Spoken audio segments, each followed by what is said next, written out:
no matter what goal we have, whether it's our relationships, whether it's our business. By the way, who wants to start a business or something like that and actually do coaching as a business? Make some good money. But if you have a goal, this is my opinion, honestly, this is my opinion in regards to business, is one of the number one things in business you need to have is focus.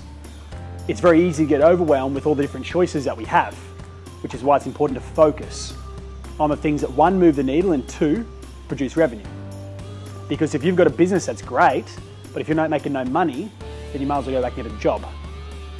So in respect to a goal, we need focus, commitment, and we need to take action. But as life happens, what happens? We have shit pop up, right?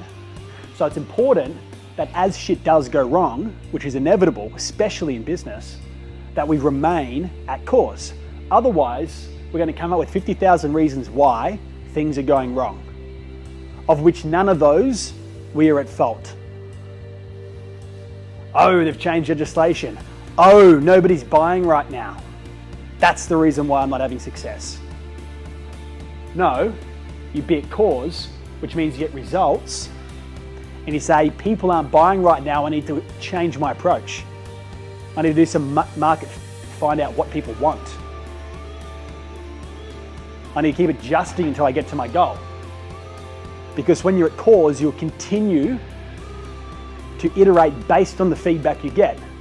Whereas if you let yourself be at the effect side of the equation, or below the line, which is blame, excuses, and denial, you'll find reasons why things go wrong. You'll blame other people for your setbacks. You'll be in denial about what's going on and how you're going to get to where you want to be. And in effect, you might as well just throw the goal in the bin. So we be at cause and we be above the line. Ownership, accountability, and responsibility for our future, for what we want.